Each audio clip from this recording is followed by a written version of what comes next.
அரசுக்கு சொந்தமில்லாத தனியார் காணிகளில் கூட எத்தனை விகாரங்கள் கட்டப்பட்டிருக்கின்றன. தையிட்டு விகாரை ஒரு நல்ல உதாரணம். தனியார் காணியில். ஆகவே அப்படி இருக்கும் பொழுது இப்பொழுது இருக்கின்ற காணியையும் சுமந்திரா அவர்கள் கூறியது போல நடைமுறையில் சாத்தியப்படாது. 3 மாதங்களுக்குள் என்னுடைய கேள்வி என்னவென்றால் 3 மாதங்களுக்குள் 3 மாதமும் இல்லை. இப்பொழுது எங்களுக்கு தெரிய வந்ததே இப்பொழுது இன்னும் 1 மாதம் தான் இருக்கிறது. சுமந்திரோட கலந்து ஆலோசித்து தான் இந்த முடிவு எடுக்கப்பட்டதா என்ற ஒரு சந்தேகம், பலத்த சந்தேகம். அது ஒரு சாதாரண சந்தேகம் இல்லை, பலத்த சந்தேகம் ஒன்று வருகிறது. அவருக்கு தெரியாமல் நடந்திருக்க முடியாது. இது பயங்கராச்சாரத்தை விட மோசமானது என்னை பொறுத்தவரைக்கும். 3 மாதத்துல தன்னுடைய உரிமையை நிலைநாட்ட முடியுமா? எனக்கு ஆச்சரியமா இருக்கிற என்னோட திடீரென்று இந்த இது வந்தது. தமிழரசு கட்சியின் செயலாளர் ஆகிய சுமந்திரன் கூறியிருக்கிறார், அவர் தேசிய மக்கள் சக்தியினுடைய சட்ட ஆலோசகர் நான் என்று. இங்க எனக்கு ஒரு ஆச்சரியமா இருக்கிறது என்னவென்றால், வவுனியா நகரிலிருந்து 18 கிலோமீட்டர் தொலைவில் அமைந்திருக்கின்ற 5 ஏக்கர் 9 பரப்பு நிலப்பரப்பை கொண்ட இந்த மாபெரும் காணி விற்பனைக்குள்ளது.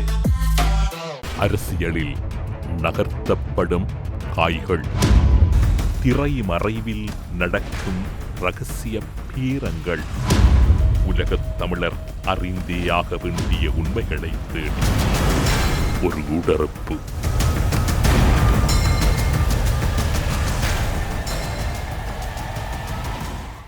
ஊடறுப்பு நிகழ்ச்சியில் எம்மோடு இணைந்திருக்கின்றார் ஜனாதிபதி சட்டத்தரணி KV தவராசா அவர்கள். ஊடறுப்பு நிகழ்ச்சியின் சார்பில் உங்களை வரவேற்பதில் மகிழ்ச்சி. வணக்கம். வணக்கம்.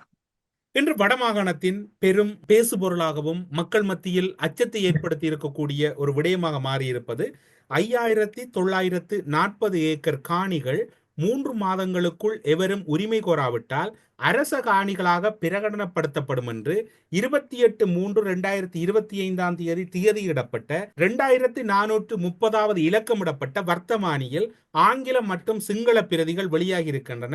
காணி நிர்ணய சட்டத்தில் 4ஆம் பிரிவின் கீழ் இவை பிரசுரமாகி இருக்கின்றது வர்த்தமானியில். இந்த சட்டம் தொடர்பிலும் இந்த சுவீகரிப்பு நடவடிக்கை தொடர்பிலும் மக்கள் மத்தியில் அச்சம் ஏற்பட்டிருக்கின்றது. ஜனாதிபதி சட்டத்தரணியாகவும் அந்த விடயங்களை அல்லது அந்த மக்களுடைய பல விடயங்களோடு தொடர்புபட்டவர் என்கின்ற வகையிலும் உங்களுடைய பார்வை என்னவாக? இந்த விடயத்தை பொறுத்தவரையிலே திடீரென லேண்ட் செட்டில்மெண்ட் ஆர்டினன்ஸ் என்று சொல்லப்படுகிற இந்த சட்டம் காணி நிர்ணய கட்டளை சட்டமாக 1931ஆம் ஆண்டு, அதாவது பிரித்தானியா ஆட்சி காலத்துலதான் இங்க கொண்டு வரப்பட்டது. அதாவது அந்த கட்டத்துறை தன்மை என்னவென்றால், தரிசு நிலங்களாக இருப்பவை, அதாவது பாவிக்காம இருப்பவை, தரிசு நிலங்களாக இருப்பவை, கைவிடப்பட்டவை, இவைகள் அனைத்துமே அந்த சட்டத்துக்கு கீழே அரசு உடைமையாக்க முடியும் என்றதுதான் அந்த சட்டத்துடைய நோக்கம். அவ்வாறு இல்லை என்று சொன்னால், அது 6வது உரிமை கோருவதா இருந்தால் அவர் அந்த 3 மாத காலத்துக்குள்ளே அந்த குறிப்பிட்ட காணி, இந்த வரையறுக்கப்பட்ட குறிப்பிட்ட காணியில தனக்கு உரித்து உள்ளது என்பதை ஆவணங்கள் மூலம் அவர் நிரூபிக்க வேண்டும், யாராயிருந்தது. ஆகவே அந்த ஆவணங்கள் மூலம் நிரூபிக்கப்படுமா இருந்தால் அது 6 மாத காலம் அதற்கு கொடுக்கப்பட்டிருக்கிறது. இவர்கள் அந்த 3 மாத காலத்துக்குள்ளே அதை கொண்டு சென்று காணி ஆணையாளருக்கு நாயகத்துக்கு கையளிக்க வேண்டும். அதன் பிறகு இந்த ப்ரொசீஜரின் படி அதன் பிறகு காணி உத்தியோகத்தருக்கு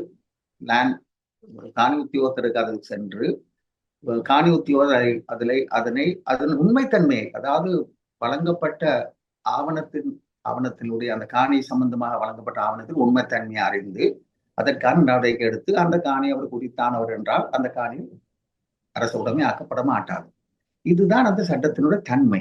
ஆனா இங்கே நாங்க பார்க்க வேண்டும் என்னவென்றால், இந்த திடீரென பொழுது அது விசேட அம்சம் என்னவென்றால், சிங்களத்திலும் ஆங்கிலத்திலும் தான் இந்த பதிவு வந்திருக்கிறது வர்த்தமானியில, தமிழ் வரவில்லை. ஆகவே இந்த விடயத்தை பொறுத்தவரையில ஒரு விடயத்தை நாங்கள் பார்க்க வேண்டும் என்னவென்றால், இந்த திடீரென இந்த செயல்பாடு பழைய தூசை தட்டி இந்த சட்டத்தை எடுத்திருக்கிறார்கள். இவர்கள் ஏற்கனவே காணிகள் பறிபோய் கொண்டிருக்கின்ற நிலையிலே, அதாவது எங்களுடைய காணிகள் விசேடமாக வடக்கு கிழக்குள்ள காணிகள் மத ரீதியாக அந்த காணிகள் பறிபட்டு கொண்டு போகும் வேளையிலே, அதே வேளையிலே அதே இன்னொருத்தையும் வைக்க வேண்டும், அரசுக்கு சொந்தமில்லாத தனியார் காணிகளில் கூட எத்தனை விகாரங்கள் கட்டப்பட்டிருக்கின்றன. தையிட்டு விகாரை ஒரு நல்ல உதாரணம், தனியார் காணியில். ஆகவே அப்படி இருக்கும் பொழுது இப்பொழுது இருக்கின்ற காணியையும் எங்கள் உறவுகளுடைய காணிகளையும் முற்று முழுதாக கையடக்கம் செய்வதற்கு அதை அபகரிக்கிறதுக்கு இந்த நடவடிக்கை என்பதுதான் என்னுடைய தனிப்பட்ட கருத்து. ஒரு விடயத்தை நாங்கள் பார்க்க வேண்டும் என்னவென்றால், என்னுடைய நிலைப்பாட்டின்படி இந்த இந்த காணிகள் நிச்சயமாக மருதங்கேணியில் இருந்து முள்ளிவாய்க்கால் வரையில், அதாவது யாழ்ப்பாணம், கிளிநொச்சி, முல்லைத்தீவு மாவட்டங்கள், விசேடமாக கரையோரங்கள். இந்த 6000 ஏறத்தால் 5940 ஏக்கர் என்றால் 6000 ஏக்கர் எங்களுடைய காணி. கரையோரமாக தான் இந்த காணிகள் அமைந்திருக்கின்றன. ஒரு விடயத்தை நாங்கள் பார்க்க வேண்டும் என்றால், இந்த சட்டம் வந்த பொழுது 3 மாத காலம் அது நியாயமா தெரிந்திருக்கலாம். 1931ஆம் ஆண்டு, 32ஆம் ஆண்டு ஒரு அமெண்ட்மெண்ட் வந்தது, 33ஆம் ஆண்டு அமெண்ட்மெண்ட் திருத்த சட்டம் கொண்டுவரப்பட்டது, இறுதியாக 55ஆம் ஆண்டு திருத்த சட்டம் கொண்டுவரப்பட்டது. ஆக இந்த 3 மாத காலம் அந்த காலகட்டத்தில் சரியாக இருந்திருக்கும். ஏனென்றால் குப்பை கூலங்கள் போடாமல் அப்படி இடங்கள் தரிசு நிலங்களாக கிடந்திருந்தால் அதில் அந்த காலகட்டத்திலே அதாவது நாட்டை சீராக கிளீனாக துப்புராக வைத்திருக்கணும் என்பதற்காக அல்லது ஒரு காரணங்களுக்காக இந்த காணிகளை கையடக்கி இருக்கலாம், அரச உடைமையாக்கி இருக்கலாம். ஆனால் அங்கேதான் பார்க்க வேண்டும் காலம். 55ஆம் ஆண்டு என்று சொன்னால் இறுதியாக வந்த திருத்த சட்டம் 55 என்றால் இப்போது 2025 70 ஆண்டுகள். இந்த 70 ஆண்டுகள் சட்டம் ஒரு மாற்றம் பெற வேண்டும். காலத்துக்கு காலம் அதே சட்டங்கள் இருக்க முடியாது. அப்பொழுது 3 மாதம் இருந்தது, இப்ப குறைஞ்சது ஒரு வருஷம் கொடுத்தால் கூட அவர்களுக்கு அந்த தங்களுடைய உரிமையை நிலைநாட்ட ஆவணங்கள் இல்லாமல் இருக்கலாம். ஏனென்றால் உதாரணமாக பார்ப்போமே, இப்பொழுது இந்த செயல்பாடு கூட என்னவென்றால், இந்த நாட்டில் 56ஆம் ஆண்டுல இருந்து, இது 55ஆம் ஆண்டு பழைய திருத்தம் வந்தது, 56ல இருந்து 2009 வரைக்கும், விசேடமாக 2009 வரைக்கும் எத்தனையோ கலவரங்கள், 56 கலவரம், 58 கலவரம், 77 கலவரம், 81 கலவரம், 83 கலவரம், இறுதியாக யுத்தம் நடந்து 2009 பல ஆயிரக்கணக்காக, லட்சக்கணக்காக எங்களுடைய மக்கள் மடிந்து போனார்கள். குண்டுகளை வீசி இவ்வளவு நடந்தது. ஆக இந்த பார்க்க வேண்டும் என்னவென்றால், இந்த கலவரங்கள் காலங்களில் அல்லது இந்த இறுதியாக சொல்லுவோமாயிருந்தால் சரி 2009 என்று வைப்போமே, 2083 வைப்போமே, 83 கலவரத்தினால்தான் இந்த நாட்டிலிருந்து மக்கள் லட்சக்கணக்காக குடிபெயர்ந்தார்கள். அதை மறந்துவிட முடியாது. அப்படி போனவர்கள், தங்களோட உயிரை பாதுகாக்க போனவர்கள் தங்களோட உறுதி எடுத்துக்கொண்டு போக முடியுமா? நிலவரத்தை பார்க்க வேண்டும். அப்படி போனவர்கள் அந்த காலகட்டத்தில் அது பயங்கரவாத சட்டமும் அமலுக்கு வந்திருந்தது. ஆகவே சென்றவர்கள் திரும்ப வர முடியாதவர்கள் ஆயிரக்கணக்காக இருக்கிறார்கள். எனக்கு தெரியும், தனிப்பட்ட முறையில் என்னோட கதைத்து நான் வர முடியுமா, எனக்கு இந்த பிரச்சனை இருக்குமா, அப்படி எத்தனை உங்களுக்கு தெரியும், எல்லோருக்கும் தெரியும். கடந்த டிசம்பர் மாதம் கூட தன் தாயினுடைய நலன் விசாரிக்கிறதுக்கு வந்த ஒரு இளைஞன், பிரித்தானிய இளைஞன் கைது செய்யப்பட்டார். ஆக பயத்தின் காரணமாக வராதவர்களும் ஆயிரக்கணக்காக இருக்கிறார்கள். இன்னொரு விடயத்தை நாங்கள் பார்க்க வேண்டும். முக்கியமான இந்த விஷயம் என்னவென்றால், சாதாரண வாழ்க்கை இருக்குமா இருந்து சொன்னால் இந்த 3 மாத காலத்துக்குள்ள இதை செய்யலாம். ஆனால் சாதாரண வாழ்க்கை இல்லை. இப்பொழுது சாதாரண வாழ்க்கை இல்லை. அதே போல ஆவணங்களை பார்ப்போமா இருந்தால், அதாவது காணிக்கு உறுதி இருக்குமா இருந்தால் உறுதியை கையளிக்க வேண்டும். சரியோ?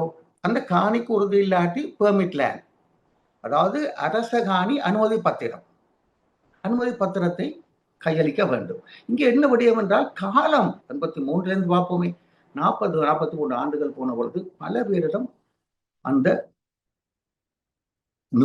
தன்னுடைய காணியை நிரூபிக்கிறதுக்கு உறுதியும் இல்லை, அதே போல அவர்களுக்கு பெர்மிட்டும், அரச காணி அனுமதி பத்திரமும் இல்லை. ஆகவே இந்த நடைமுறையில் இருக்கும் பொழுது இதற்கு நியாயமான காலங்கள் கொடுக்கப்பட்டால் மட்டும்தான். ஆனா இப்பொழுது இந்த திடீரென்று இதை கொண்டு வந்தது மிகவும் ஒரு சந்தேகத்தை உருவாக்குறது, மிகவும் பலத்த சந்தேகத்தை உருவாக்குறது. இப்பொழுது உதாரணமாக பார்ப்போமா இருந்தால், தேர்தல் காலத்தில் இந்த விடயத்தை கொண்டு வந்திருக்கிறார்கள்.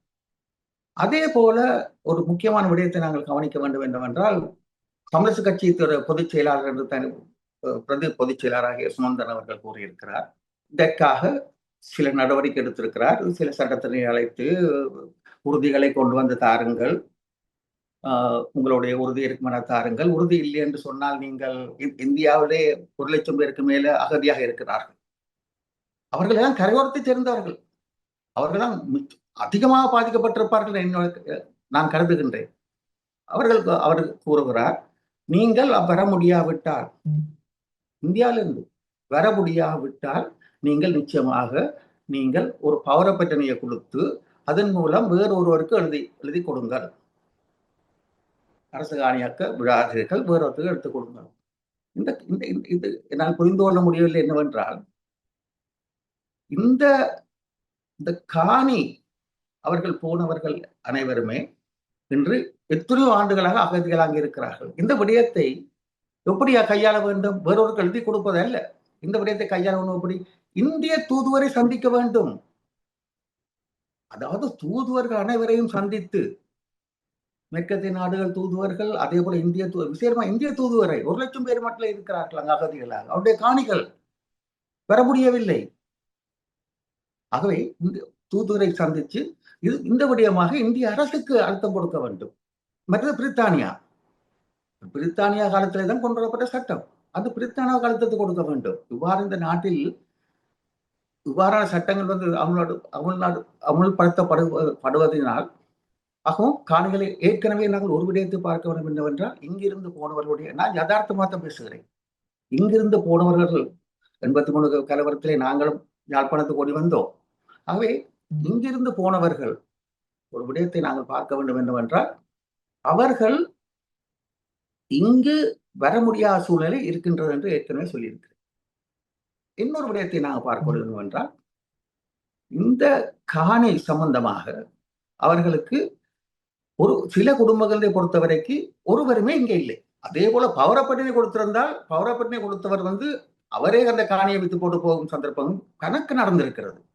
ஆகவே இப்பொழுது எங்களுடைய எதிர்பார்ப்பு என்னவென்றால், நாங்கள் பார்க்க வேண்டும் இதுக்கு என்ன செய்வது என்றால், தூதுவரை சந்தித்து இந்த விளக்கத்தை கூறுவது மட்டுமின்றி, இந்த பிரித்தானியாவிலே வந்து சட்டமன்றபடியால் நான் ஏற்கனவே கூறியது போல பிரித்தானியா அரசுக்கும் இந்த விடயத்தை கொண்டு, மேற்கத்திய நாடுகள் அனைத்துக்கும் இந்த விடயத்தை கொண்டு போகணும். இது யுத்தத்தால பாதிக்கப்படாமல் இருந்திருக்குமா இருந்தால் இந்த பிரச்சனை இல்லை. இப்பொழுது ஒரு விடயத்தை நாங்கள் பார்க்க வேண்டும் என்னவென்றால், வடக்கு கிழக்கு தான் யுத்தத்தில் பாதிக்கப்பட்டது. இந்த சட்டத்தின் கீழே வந்து இலங்கையில் உள்ள சகல மாவட்டங்களும் சகல பிரதேசங்களும் உள்வாங்கப்பட்டிருக்கு. ஆனால் 6,000 ஏக்கர் இருக்கிற இடம் யாழ்ப்பாணம் மட்டும்தான். அப்ப இந்த விடயத்தை நாங்கள் பார்க்க வேண்டும். ஆகவே இன்னொரு விடயத்தை நான் கூற விரும்புகிறேன் என்னவென்றால், சுமந்திரா அவர்கள் கூறியது போல நடைமுறையில் சாத்தியப்படாது. 3 மாதங்களுக்குள், என்னுடைய கேள்வி என்னவென்றால், 3 மாதங்களுக்குள், 3 மாதமும் இல்லை இப்பொழுது, எங்களுக்கு தெரிய வந்ததே இப்பொழுது இன்னும் 1 மாதம் தான் இருக்கிறது. வார மாதம் 28ஆம் தேதிக்கு முந்தி காணி ஆணையாளரிடம் கையளிக்க வேண்டும். ஆகவே நான் கேட்கிற கேள்வி என்னவென்றால், இது நடைமுறையில் சாத்தியப்படாது. இந்த நடைமுறையில் எவ்வாறும் சாத்தியப்பட முடியாத விடயம். ஆகவே இந்த விடயத்தை பொறுத்தவரைக்கு நாங்கள் பார்க்க வேண்டும். இது இன்னொரு விடயத்தை நாங்கள் கவனத்திலே கொள்ள வேண்டும் என்னவென்றால், இப்பொழுது ஒரு ஜனாதிபதிக்கு ஒரு கடிதம் ஒன்று அனுப்பப்பட்டிருக்கிறது. நல்ல விடயம், இல்லை என்று நான் கூறவில்லை, அனுப்பப்பட்டிருக்கிறது. ஆகவே ஏற்கனவே கூறப்பட்டது நீங்கள் வாபஸ் வேண்டும் என்று, அது நல்ல விடயம். இப்போ கடிதம் அனுப்பப்பட்டிருக்கிறது, அதுவும் நல்ல விடயம், இல்லை என்று நான் கூறவில்லை. ஆனால் எனக்கு ஒரு பலத்த சந்தேகம் இருக்கிறது என்னென்றால், இந்த அரசு தேசிய மக்கள் சக்தியினுடைய, அதாவது இது சட்டம் சம்பந்தப்பட்ட விடயம். காணி விடயம் என்பது சட்டம் சம்பந்தப்பட்ட விடயம். இது வேற ஆலோசனையில் சட்டம் சம்பந்தப்பட்ட விடயம். இந்த விடயத்திலே வந்து திரு சுமந்திரன் அவர்கள் கூறியிருக்கிறார். அதாவது தமிழரசு கட்சியின் செயலாளர் ஆகிய சுமந்திரன் அவருடைய கடிதங்கள் எல்லாம் செயலாளர் என்று தான் போகுது. அது பிரதி செயலாளர் அது விஷயமல்ல. செயலாளர் கூறியிருக்கிறார். அவர் நேற்றைய தினம் என்ன கூறியிருக்கிறார், தேசிய மக்கள் சக்தியினுடைய சட்ட ஆலோசகர் நான் என்று தன்னை தேசிய மக்களின் சட்ட ஆலோசகர் என்று கூறியிருக்கிறார். இங்க எனக்கு ஒரு ஆச்சரியமா இருக்கிறது என்னவென்றால், ஒரு ஐடிகேயில, அதாவது இலங்கை தமிழரசு கட்சியில நானும் சட்டத்துறை செயலாளராக இருந்திருக்கிறேன், கடமையாற்றுகிறேன். சட்டத்துறை செயலாளர் ஒரு கட்சியில இருக்கிறவர் இன்னொரு தேசிய கட்சிக்கு எப்படி சட்ட ஆலோசகராக இருக்க முடியும்? நன்றாக சிந்திக்க வேண்டிய விடயம். அது மட்டுமல்ல, அப்ப சட்ட ஆலோசனை தெரியாமல், அதாவது ஒரு கட்சியினுடைய தேசிய கட்சி, சாதாரண கட்சி அல்ல, தேசிய கட்சி இல்ல, ஆட்சியில் இருக்கும் கட்சி, ஆயுதம் ஏந்திய கட்சி, இப்போ ஆட்சியில் இருக்கும் கட்சி, அதனுடைய சட்ட ஆலோசகர் என்றால் சகல விடயங்களையும் சட்ட ஆலோசனை கலந்து ஆலோசித்துத்தான் ஒரு முடிவெடுப்பார். ஆகவே சட்ட ஆலோசனை கலந்து சுமந்திரோட கலந்து ஆலோசித்துதான் இந்த முடிவு எடுக்கப்பட்டதா என்ற ஒரு சந்தேகம், பலத்த சந்தேகம், அது ஒரு சாதாரண சந்தேகம் இல்லை, பலத்த சந்தேகம் ஒன்று வருகிறது. அவருக்கு தெரியாமல் நடந்திருக்க முடியாது. என்ன இந்த விடயம் இப்பொழுது பேசு பொருளாக இருக்கு. தேர்தலுக்கு மக்கள் புரிந்து கொள்ள வேண்டும், மக்கள் அல்ல யாரும் புரிந்து கொள்ள வேண்டும். நான் ஏற்கனவே கூறியது போல அது இவருக்கு தெரியாமல் நடந்திருக்க முடியாது. ஏனெனில் இவர் இன்னொரு விடயத்தை பொறுத்த வரைக்கும் பார்த்தாலும் கூட தான் ஒரு ஜனாதிபதி சட்டத்தரணி தன்னுடைய ஆலோசனை என்று கூறலாம். ஆனால் ஆலோசனை வேறு, ஒரு கட்சியினுடைய சட்ட ஆலோசனை இருக்கிறது வேறு. என்னிடம் நானும் எல்லா கட்சிக்கும் ஆஜராகுவேன், அது தொழில். ஆனால் இந்த கட்சியில என்ன சட்ட ஆலோசகர் அல்ல. ஆகவே இந்த விடயத்தை நிதானமாக நாங்கள் கவனிக்க வேண்டும். மற்றது என்னுடைய வேண்டுகோள், என்னுடைய எதிர்பார்ப்பு என்னவென்றால், இந்த விடயத்தை நாங்கள் சகலரும் ஒன்று சேர வேண்டும். இது ஒரு தனிப்பட்ட விடயம் அல்ல. சகல கட்சி அங்கத்தவர்களும் தலைவர்களும் மற்றும் நாடாளுமன்ற உறுப்பினர்களும் ஒன்று சேர்ந்து ஒன்று கூடி ஒரு முடிவெடுத்து இதனை நிறுத்த வேணும். இந்த காணி அபகரிக்கிறதை நிறுத்த வேண்டும் என்றால் இது அபகரிக்கப்படுமா நிறுத்துவது தொடர்பில் நீங்கள் உங்களுடைய அனுபவத்தில் அல்லது உங்களுடைய பார்வையில் இதனை நிறுத்துவது அல்லது அந்த விடயத்தில் அரசு ஒரு பொதுவான முடிவு எடுப்பதற்கு எப்படி அரசை தள்ள முடியும்? அதைத்தான் நான் ஏற்கனவே கூறினேன். அதாவது அரசை நாங்கள் நிச்சயமாக நாங்கள் எல்லாம் ஒன்று கூடி நிச்சயமாக இந்த விடயத்தை இப்பொழுது இந்த கிழமை முழுக்க இதான் பேச போறோம். ஆகவே இதை அரசியலா பார்க்க கூடாது. என்னை பொறுத்தவரை காணி என்றது எல்லோருக்கும் பொதுவானது. ஏன்னா காணி அது இழப்போமா இருந்தால் சுயநிர்ணய உரிமையும் இல்லை, தமிழ் தேசியமும் இல்லை, எதுவுமே கிடையாது. காணி அந்த நிலம். ஆகவே அந்த நிலத்தை பாதுகாக்க வேண்டுமா இருந்தால் நாங்கள் பலரும் கட்சி பேதம் அன்றி ஒன்று கூடி ஒரு முடிவை எடுத்து ஒரு பேச்சுவார்த்தை நடத்த வேண்டும். அதே வேளையிலே நிச்சயமாக இந்த விடயத்தை சர்வதேசத்திற்கும் கொண்டு செல்ல வேண்டும். சகல தூதுரையும் சந்தித்து இந்த விளக்கத்தை அளிக்க வேண்டும். ஏனென்றால் 31ஆம் ஆண்டு 56ஆம் ஆண்டுக்கு முந்தைய இந்த சட்டம் சரி, ஆனால் இப்ப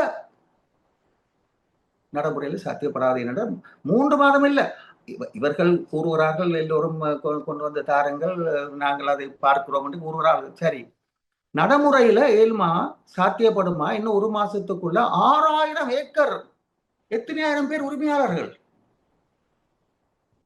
நடைமுறை சாத்தியமில்லை. சாத்தியமில்லைன்னு தெரிந்தும் சில செயல்பாடுகள் செய்கிறார்கள். அது சரியோ பிள்ளையோ, அது அவர்களை பொறுத்த விஷயம். நடைமுறை சாத்தியமில்லை. நடைமுறை சாத்தியமானது விடயம் என்ன? நிச்சயமாக நாங்கள் இந்தியாவை பொறுத்த வரைக்கும் இந்திய அரசை நாங்கள் கையாள வேண்டும். மற்ற அரசுகளையும் இப்பொழுது பயங்கரவாத தடை நீக்கப்படுமாயிருந்தால் அல்லது விடுதலை புலிகளுக்கு தடை நீக்கப்படுமாயிருந்தால், அது ஒரு நீக்கப்பட்டிருக்குமாயிருந்தால் இவ்வாறான நடைமுறைகள் நியாயப்படுத்த முடியும் என்றால் 90 நான் கேட்கிற கேள்வி என்னென்றால் 94ஆம் ஆண்டு ஜேவிபியினுடைய தடை நீக்கப்பட்டது.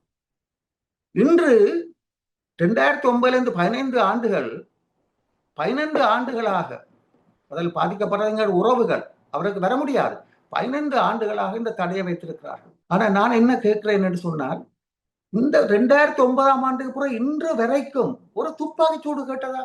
மீளுருவாக்கம் என்று ஒவ்வொருதை பிடித்து சிறையில் அடைக்கிறார்கள்.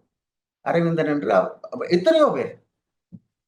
ஆக இந்த சூழ்நிலையிலே நடைமுறையில இந்த தன்னுடைய காணியை அபகரிக்கும் காணியை இடைநிறுத்துவதற்கோ அல்லது அதற்கு தன்னுடைய உரிமை பத்திரத்தை கொண்டு செல்வதற்கோ நடைமுறையில சாத்தியப்படாது. ஆகவே இந்த விடயங்களை கையாளுவதா இருந்தால் மிகவும் நிதானமாக இப்பொழுது இவர்கள் உடனடியாக இந்த விடயத்தை நிறுத்துவதற்கு ஜனாதிபதியை சந்தித்து ஒரு தனிமரம் தோப்பாகாது. ஆகவே அனைவரும் ஒன்றிணைந்து இந்த செயல்பாட்டை செய்ய வேண்டும் என்று நான் கூறியிருந்தேன். அதைத்தான் நான் மீண்டும் கூறுகிறேன். ஆகவே இந்த விடயத்தை பொறுத்த வரைக்கும் நாங்கள் ஒரு தீர்க்கமான, இது தேர்தலை விட மிக முக்கியமானது. என்னை பொறுத்தவரை வடக்குல யார் வெல்றார் கிழக்குல யார் வெல்றார் என்பதில் இருக்கிற பிரச்சனை. தெற்குல பிரச்சனை வேற. ஆனா இங்கே தேர்தலை விட, இந்த உள்ளூராட்சி தேர்தலை விட காணியை காப்பாற்றினாத்தான், எங்கட நிலத்தை நான் காப்பாற்றினாத்தானே நாங்கள் மிச்சத்தை செய்ய முடியும். நிலமே பறிபோக போகுது ஒரு மாதம். ஆகவே ஒவ்வொரு தமிழனுக்கும் ஒவ்வொருவருக்கும் இந்த இந்த கடமை இருக்கிறது. எங்களுடைய நிலத்தை நாங்கள் பாதுகாக்க வேண்டும். அவ்வாறு பாதுகாக்க விடுவோமா இருந்தால் எங்களுடைய தியாகங்கள், எங்களுடைய இவ்வளவு நாள் போராட்டங்கள் அனைத்துமே அணைந்து விடும். இது பயங்கராச்சாரத்தை விட மோசமானது என்னை பொறுத்தவரை. 3 மாதத்துல தன்னுடைய உரிமையை நிலைநாட்ட முடியுமா? நடைமுறையில் சாத்தியப்படுமா? எனக்கு ஆச்சரியமா இருக்கிற என்னோட திடீரென்னு இந்த இது வந்தது என்று. 55ஆம் ஆண்டு பிறகு ஒரு அமெண்ட்மெண்ட் கூட வேற இல்லை. அப்படி 55ஆம் ஆண்டுக்கு பிறகு 70 ஆண்டுகளாக இந்த சட்டம் இது சீர்திருத்தப்படவில்லை. ஆனா சட்டம் காலத்துக்கு காலம் திருத்தங்கள் கொண்டு வரப்பட வேண்டும். ஏன்னா சமூகத்தில் உள்ள மாற்றங்களுக்கு தான் மாற்றங்கள் ஏற்படும் போது சட்டங்களில் சில திருத்தங்கள் வர வேண்டும். இப்பொழுது கான்ஸ்டிடியூஷனை பார்த்தீங்கன்னா 22வது திருத்தம் வந்திருக்கு எங்களுக்கு. அதுபோல சட்டம் திருத்தப்பட வேண்டும். ஆனா இங்கே ஒன்றுமே இல்லை. 1931ஆம் ஆண்டு சட்டத்தை கொண்டு வந்து அப்பொழுது 3 மாதம் இப்போ ஒரு 3 வருஷம் கொடுக்கணும் குறைஞ்சது. ஆனா அதற்கு முதலும் ஒரு முக்கியமான விடயம் என்னவென்றால், இவ்வாறு நாங்கள் செய்ய போகிறோம் என்று எந்த அறிவித்தலும் கொடுக்கவில்லை. தரிசு நிலங்களாக எவ்வளவு நிலங்கள் இருக்கின்றன. எங்களுடைய இப்ப ஊருக்கு போய் பார்த்தோம் என்றால் மக்கள் அது பார்க்க முடியாது. அவை இந்த அனைத்துமே சட்ட ரீதியாக இப்பொழுது அவர்களுக்கு தேவை என்னவென்றால், அரசுக்கு முக்கியமான திட்டம் என்னவா இருக்கும் என்றால், சட்ட ரீதியாகவே எங்களுடைய காணிகளை அரசு உரிமையாக்கி விட்டால் அதன் பிறகு கிட்ட பிரச்சனை எல்லாம் தீர்க்கும். காணி இருந்தால் தானே நாங்கள் உரிமை போற. மிகவும் மதிநுட்பமாக இந்த அரசு இந்த விடயங்களை கையாளுகின்றது என்று நினைக்கின்றீர்களா? கடந்த அரசுகள் வெளிப்படையாக பெரும் பரபரப்போடு செய்த போதும் இவர்கள் மிகவும் நுணுக்கமாகவும் ரகசியமான முறையிலும் தமிழர்களுடைய காணிகளை தன்வசப்படுத்துவதில் அதிக சிரத்தையோடு செயற்படுகிறார்கள் என்று. நிச்சயமாக நான் நினைக்கிறேன் ஒரு நல்ல ஒரு ஆலோசனையின் அடிப்படையில் தான் இந்த செயல்பாடு நடைபெறும். ஏனென்றால் இப்பொழுது இந்த நாட்டில் ஒரு பிரச்சனை இல்லை, காணி இருந்தா தானே பிரச்சனை இருக்கும். பிரச்சனை இல்லை என்று காட்டுவதுதான். அதாவது இப்படியான அபகரிப்பு என்பது தமிழ் தேசியத்தையும் தமிழர் தாயகத்தையும் முற்றுமுழுதாக சுக்குநூறாக்குவது. அப்படியாயின் இதனை விரும்பாத தமிழ் தேசியம், தமிழர் தாயகம், ஈழ விடுதலை போராட்டத்தை விரும்பாத தமிழ் தேசிய போர்வையோடு இருக்கக்கூடிய தமிழ் தேசிய அரசியல்வாதிகள் என்று கூறக்கூடியவர்களுடைய ஒரு பின்புலம் இதில் இருப்பதற்கு வாய்ப்பு இருக்கின்றன. நிச்சயமாக வாய்ப்பு இல்லை என்று கூற முடியாது. ஏனென்றால் பொழுதொரு தாரமா சொல்ல போனால் குற்றொப்புதல் வாக்குமூலம் அளிப்பது போல அப்படி பல அரசியல்வாதிகள் குற்றொப்புதல் வாக்கம் அளித்திருக்கிறார்கள். நான் அவர்களை கூற வரவில்லை. ஒவ்வொரு விடயங்களிலும் அது சொல்லுவாங்க, defence is worse than the offence என்று. அதாவது அந்த குற்றொப்புதல் வாக்குமூலம் குற்றத்தை விட மோசமானது. சரியோ, அப்படி அளித்திருக்கிறார்கள். ஆகவே இது ஒரு சுமந்திரன் அவர்களை கூறியிருக்கிறார், தமிழ் தேசிய மக்கள் சக்தியின் சட்ட ஆலோசகர் நான் என்று. தான் சட்ட ஆலோசகர் என்று வெளிப்படையாக முந்தின நாள் கூறியிருக்கிறார். அமைச்சருக்கு கூறியிருக்கிறாருங்க. தமிழ் தேசிய ஊழலுக்கு எதிரான பல வழக்குகளை தான் கையாளுவதாக கூறுகிறார். ஒரு விடயம் என்னவென்றால், நான் என்னை பொறுத்த வரைக்கும் அவர் ஊழலுக்கு எதிரான வழக்குகளை கையாளுன்னு கூறுகிறார். என்னை பொறுத்த வரைக்கும் நான் ஒரே ஒரு கேள்விதான் கேட்கிறேன். நல்ல விடயம், அவர் கையாளட்டும். யாரு கையாண்டாலும் உங்களுக்கு பரவாயில்லை. யாராவது இடிச்சு அரிசி ஆகினா சரி. ஆனா என்னன்னா, நான் கேட்கிற ஒரே ஒரு கேள்விதான், இன்று வரைக்கும் எத்தனையோ முறைப்பாடுகள் இருந்தன, எத்தனையோ பேருக்கு எதிராக முறைப்பாடுகள் இருந்தன. நான் கேட்கிற கேள்வி என்றால், ஊழலுக்கு எதிராக தான் வாதாடுவத கூற ஒரு வழக்காவது இப்பொழுது ஊழலுக்கு எதிராக நடைபெற்று முடிஞ்சதா? ஒன்றுமே இல்லை. இது என்னன்னா, இன்னத்தை தான் நாங்கள் கூறினாலும் கூட, இது அதாவது எதிர்கட்சியில் இருக்கும் போது 1000 பிரச்சனைகள், 1000 விடயங்களுக்கு நாங்கள் எதிர்ப்பு தெரிவிக்கலாம். ஆனால் ஆளும் கட்சிக்கு நாங்கள் வந்த அந்த கதிரைக்கு வந்த பிறகுதான் எங்களுக்கு அந்த கடினமான செயல்பாடு தெரியும். ஏனென்றால் என்ன ஒரு சின்ன ஒரு இடத்தை சொல்ல போனா என்னவென்று சொன்னால், நிர்வாகம் மாறுவதில்லை, சட்டத்துறை மாறுவதில்லை, அரசியல் தான் மாறும். இங்க நிர்வாகம் தான் கூறுவது என்னன்னு சொன்னால், ஒரு போலீஸாரை எடுத்துக்கொண்டாலும் கூட அதே போலீஸார் தான், அதே இராணுவம் தான். அப்ப அதே அரச இதுகள் அனைத்தும் அப்படியே இருக்கும். ஆகவே அந்த அரசியல்வாதிகள் மட்டும் மாறுவார்கள், அந்த கட்சிகள் மட்டும் மாறும். ஆகவே நடைமுறையில அவர்கள் பழக்கப்பட்டவர் வைத்து இப்ப என்ன சொல்லிக்கொண்டே போகலாம். இப்பொழுது வந்தவுடன் உடனடியாகவே சிங்கப்பூர்ல இருக்கிற மகேந்திரனை கொண்டு வருவோம் என்று சொன்னார்கள். இதெல்லாம் நடைமுறையில் சாத்தியப்படாத விடங்கள். இந்த விடயத்தை விட எனக்கு என்ன பொறுத்த வரைக்கும் முக்கியமா நான் கூறுவது என்று சொன்னால், அப்படி பல அதுகள் அந்த அதாவது மதுபான லைசன்ஸ் கொடுத்த அந்த பேர் பட்டியலை வெளியிடாதவர்கள் அன்னுடைய அது அது அது எதிர்பார்க்க முடியாது. மக்கள் எங்களுக்கு தனிப்பட்ட கோபம் ஒன்றும் இல்லை. மக்களுக்காகத்தான் அரசியலை தவிர அரசியலுக்காக மக்கள் இல்லை. மக்கள் தங்களை பிரதிநிதியை தெரிவு செய்து தங்களுக்கு நிறைவான வழியை காட்டுறதுக்கு, தங்களை குடிபோதையில் இருப்பதற்காக அரசியல்வாதி தெரிவு செய்தது இல்லை. ஆனால் அரசியல்வாதிகள் என்று மற்ற பக்கம் மாறி இருக்கிறேன். நான் ஏற்கனவே கூறியது போல இப்பொழுது பெரும்பாலான அரசியல்வாதிகள் குடும்ப அரசியல் உண்டு ஒரு பக்கம். இரண்டாவது என்னவென்று சொன்னால், அது எல்லோருமே குடும்பம், முக்காசு குடும்ப அரசியல். இரண்டாவது விஷயம் என்னவென்று சொன்னால், பார்க்க போனால் அவர்கள் தங்களுடைய வாழ்வாதாரமாக அரசியல் எடுத்துக்கொண்டார்கள். இப்ப அமெரிக்காவை பார்ப்போம் வந்தா, வேறு நாடுகளை பார்ப்போம் இருந்தா அது அசைன்மெண்ட் மாதிரி வருவார்கள், தங்களோட கால முடிய சாதாரண வாழ்க்கைக்கு போய்விடுவார்கள். ஆனா இங்கே அப்படி இல்லை. தங்கள் அரசியல் குடும்பம் 15 வருஷம் 20 வருஷம் 25 வருஷம் 30 வருஷம் பாராளுமன்றத்தில். யாருடைய காசு? எங்களுடைய வரிப்பணம், நிச்சயமாக அவருடைய செலவுகள் எல்லாம். இந்த விடயங்களை நான் கவனத்தில் கொள்வோமா இருந்தால் நிச்சயமாக என்னுடைய இறுதியான வேண்டுகோள் என்னவென்றால், கட்சி பேதங்களுக்கு அப்பால் கட்சியை மறந்து விடுங்கள். இது எங்களுடைய நிலம் பறிபோகுது, தமிழ் மண் பறிபோகிறது. ஆகவே நீங்கள் அனைவரும் தமிழ் தேசிய, மற்றவரை நான் கேட்கவில்லை, தமிழ் தேசிய தலைமைத்துவம் அனைவரும் ஒன்று சேர்ந்து இதற்காக நடவடிக்கை எடுக்க வேண்டும். மற்ற எல்லா விடயங்களையும் கைவிடுவோம். ஒன்று சேர்ந்து செயல்பட வேண்டும். ஒன்று சேர்ந்து சர்வதேசத்துக்கும் விசேடமாக இந்தியா மற்ற நாடுகளுக்கும் தூதுவர்களை சந்தித்து அந்த செயல்பாட்டை செய்ய வேண்டும். அதே வேளையிலே ஜனாதிபதிக்கு இந்த விடயங்களை தெளிவுபடுத்தி கூற வேண்டும். கூறி இப்போதைக்கு இந்த விஷயம் தள்ளி வைக்கப்பட வேண்டும். ஒரு காலையில இல்லாம தள்ளி வைக்கப்பட வேண்டும். எல்லாம் சுமூகமான சூழ்நிலைக்கு வருமா இருந்தால், ஏன்னால் ஒரு விடயத்தை பார்க்க வேண்டும் என்றால் எல்லாத்தையும் இன்னொரு விடயத்தை நான் கூறுகிறேன், நடந்த விஷயத்தை. இப்பொழுது எங்களுடைய உறவுகள் வெளியேறினார்கள் தான். 83 கலவரத்தோடு அதிகமானவருக்கு வர கிடைக்கவில்லை, வர முடியவில்லை. அவர்கள் வங்கியிலே போட்டிருந்த பணம் எல்லாம் அரச பணம் உடமையாக்கப்பட்டது. அவர்களுடைய நகைகள் அரசு உடமையாக்கப்பட்டது. இப்பொழுது இறுதியாக காணிக்கு வந்துட்டார். அதையும் நாங்க பார்க்க வேண்டும். இப்ப காணியை கொண்டு போயிருந்தா அதை கொண்டு போயிருப்பீங்க, ஒன்றுமே கொண்டு போக முடியவில்லை. உடுத்த உடையோடு ஓடியவர்கள். அந்த அனுபவம் எனக்கு தனிப்பட்ட முறையிலும் இருக்கு. ஆகவே இந்த நிலையில இருந்தவர்களுக்கு நாங்கள் அதால பாதிக்கப்பட்டவர்களுக்கு தான் அதிகமாக தெரியும். பாதிக்கப்பட்டவர்களை வைத்து அரசியல் செய்பவர்களுக்கு அது விளப்பம் இல்லை. விளங்கினாலும் விளங்காத மாதிரி தான் அவர்கள் அரசியல் செய்வார்கள். ஆகவே அந்த வகையிலே இப்பொழுது என்னுடைய வேண்டுகோள் என்னவென்றால், நாங்கள் ஒன்றாக இணைந்து எல்லாம் எங்களுடைய மற்ற பிரச்சனை எல்லாத்தையும் ஒரு பக்கம் வைத்துவிட்டு இந்த விடயத்துக்கு ஒரு தீர்வு காண வேண்டும். எங்களுடைய காணி பறிமுதல் போவதை நாங்கள் அனுமதிக்க முடியாது. நாங்களுக்கு கால அவகாசம் கொடுங்கள், அவர்களுக்கு கால அவகாசம் கொடுங்கள். எல்லோருக்கும் ஓரளவுக்கு அது கால அவகாசம் கொடுப்பது மட்டுமில்ல, இலங்கைக்கு இங்கு வரக்கூடிய சூழ்நிலை உருவாக வேண்டும். வர முடியாதவர்கள் காணியை எழுதி மற்றவர்கள் கொடுங்கள் என்று சொல்வது ஒரு சிறுபிள்ளைத்தனமான பேச்சு.